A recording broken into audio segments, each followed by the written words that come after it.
Siyabingelela sokubukela kwi-channel yakho engunqaphambili sikamhlolani inokuphasa oningi sizwe kumukelekile uthatha isitulo hlale phansi urelax uze ukuthi sikhuluma ngani lokho sibingelela. Ngibonga kakhulu futhi ukufika kwakho namhlanje kuyinjabulo ukuthi bavuyazi bayajabula ukuthi siyaqhubeka. Sila ethembisa ejikani la sikhona khona sivakashele uDr. Msimango. Mina kuyazi uXolani uphasa oningi lo. Sikulethela la indaba ezidle ngokujiya ethinta nje isintu nanenkolo uqobo lwayo. Ukuthi ngifuna la sibheke ukumisa kwe-Ladi. Umuntu ofuna umisa i-Ladi ukuze isimo seyidalwa zakubo noma iseyidalwa ezimembethe ikwazi ukusebenza. Yimiphi imigudu efuna ayilandele lo muntu lo noma uyakwazi ukusiza umuntu ofuna amise i-Ladi ukuze isimo seyidalwa zakhe isebenze. Futhi sabasithi impela ukuhlukahlukana kwathi uthi idalwa ngoba idalwa lihlukene kodwa nawe uyomisa i-Ladi futhi kufuna uqale idalweni zakini. Uqale kulaba khothama. Ukhosele kubo ngoba bona ngibona labanemandla naso ufika lapha eLadini lakho ngibona labafuna badeliver lo mimoya lapha kuwe wena individual uyinyama ufana nomsimango awuna moya lo ngayideliver. So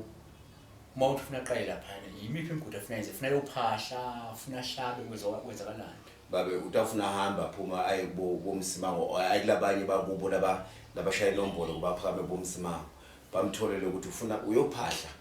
o noma lento yakhe uyenda esigangeni ukhuluma nabo esigangeni o lento yakhe uyenza ziningi le ndlela la mkhakheni walento kuyiphakamisa baba ukuthi ngilozibani khona ukuthi wena uphumela ibhubezi mina ngiphumela ijuba. So i-Ladi liyafana yini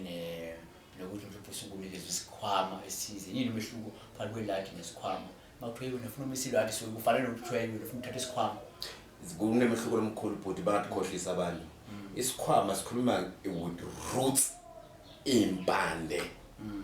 I-Ladi ungathatha spirits nosugar lolu brown wambo lapho umuntu aphila. Lalo isayini ngosenzela amanzi. That's why kuthiwa kuneyiwasho. Ufuna bahlukanisa abantu. That's why kuthiwa kuneyiwasho.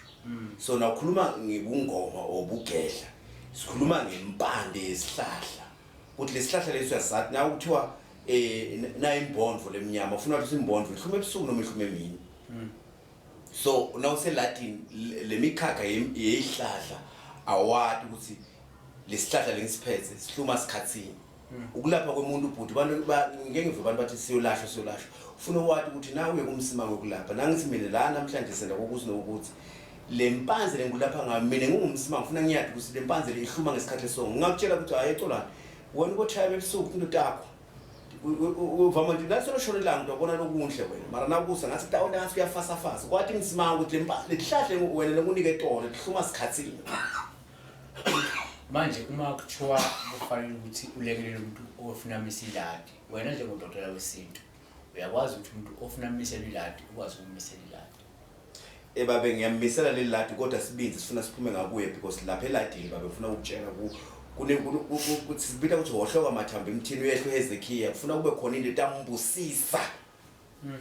lefuna imqindezele imbusisi singaphuma ngithi mina Xolani ngo-12 ebusuku asilapha esigangeni sothanda zenhlanu ufuna kwehlele ngidluze yakho mina ngile wena ule nangwana sibindi bhuti nayi before nayisondela ngiyokuthola usemotini Xolani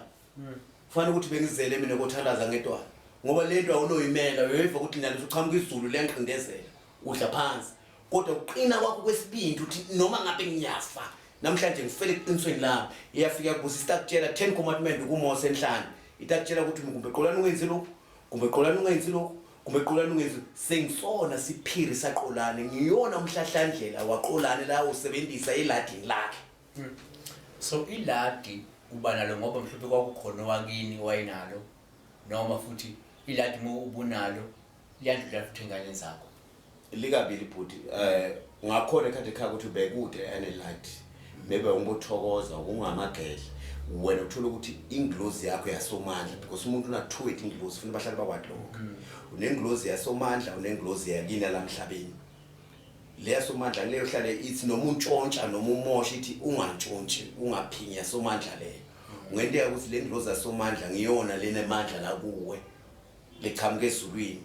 letakunika lomhlahlandlela ukuthi leli Ladi leli libusekile nje kuwe liclean umvone umuntu athi hayi lento ngiyibona la ngibona inglozi emhlophe yanzinza shothi akuna ngilozi emhlophe la ibona kuneti impilo ubona nje umoya omhlophe yanzinza. Manje ke lona iLadi la yini engenza ukuthi iladi lingasebenzi noma lisebenze naku sowunalo iladi uze liqhubeke lisebenze yiziphi izinto umuntu ufuna ayigweme angazenzi mhlawumbe njengokwazi kwakho dokotela mhlawumbe engathi ayiloku ngalimaza iladi munalo kwafika bhuti ukuthi mangihleke nasifika kuleyo part leyo sekubeke gqabe ubalaleli uyaliva liladi ladi means a yard yard means something like isibhakabhaka into ehlobile ngabuyela kancane kakhulu kulabo abathanda iBhayibheli kunelivesi likaMose 10 commandment lento le bhuti ayiye emntwini lo ngaseklini first priority leyo ayiye emntwini lo aleyibona ukuthi uhlala unemaqhuba the second priority leyo ayiye emntwini ukuthi inhliziyo yakho wona nangabe mina umuntu onginika something nangihambile maybe lento ngakukhuluma kabi ngale ngaphandle wenta ukucula lenhliziyo cha ayiye ifuna nakuthiwa uManuel igere lakhe bela li neutral ifuna umuntu inhliziyo yakhe I never lenga change iyazingela ayisinto manje ifika ithi so ihlala noma ngubani shothi ngame amagama ngichaza kuthini le mithetho loyithola lapha enhlane kumbe lapha etoilet yakho kumbe lapha endlini yakho le 10 commandment kuthi wendi lokhu nalokhu noyigcina le mithetho ba akukho liyati lo ufika ukuthi lingqoliswe yini because you are the 10 commandment in the movement ngiyazo ke balalisi bheka indaba yeladi ukuthi lisebenza kanjani lingakubamba kanjani uma ufuna likubambe nanokuthi iziphi izinto ufuna uyigweme uma unalo iladi leli so akwenze ukuthi umuntu eladi mhlawumbe yila ukuthi hayi sifuna saloba nesikhwama manje ungeza isikhwama kule ladi noma uyama uqhubeka uwasha ngamanzi ulapho bangamanzi uyaqhubeka lapha ngamanzi noma ngelila ukuthi hayi ngasongenwa isimo sedlule simanje saluqeda nemithi kuyenzeka qaba bayenzeki ngizabeka igqame iyo yenza wena mbukele ekhaya wena mlalele emafonini ngoba wena sothi ufunela okwafaro ekhikhini lakho uEda Sphiwo lesingasisakho that's why ba profit labaningi basheshe bandlule emhlabeni uNkulunkulu kuphe wakhe wasezulwini ufuna wasemhlabeni wasezulwini ake ukuthola into ithunga isikhathi lesi1 basobhani nangabe uboniswe umbono wasenhlane hlala lo mbono wasenhlane uyathi kusuka ufuna ukuphelela kuphi kanye nawe na uboniswe umbono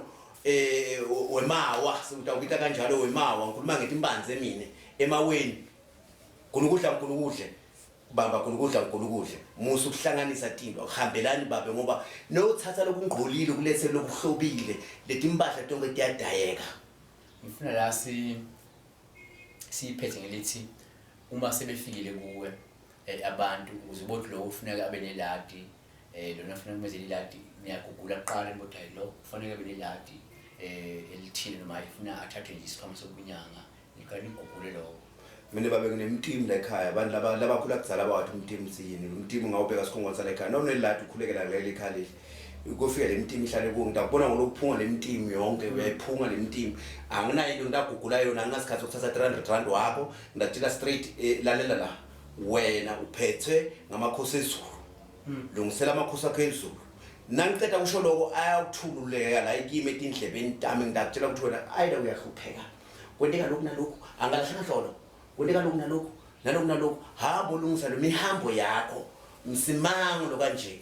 akakunceda maybe ukuthi nangabe ulivgwala uyesaba wadi ukuthi ufuna inhlanganiseni ukuthi uthola lokhu nalokhu anginawo umuntu wakho uphumele ngeke uhambe baningi labanye bongibukela lenganiqoshela kona nawe namhlanje ngiyakusho ngizuleke babukeli besikhuluma ngeladi sibamba lapho indaba yethu ungakhohlwa ukusubscribe nesilandela nechannel nifisale nokuhle manje nembuzo ethi ukwengezwa ngalolu daba lomaladi ukuthi mhlophe iladi umisa kanjani ukuthi mhlophe yini ufuna uyenze ukuze iladi yakho ikwazi ukusebenza ukwazi ukuthi into inombolo zikhona yona i-screen mina ngithi ke bayadangi siyabonga bokunene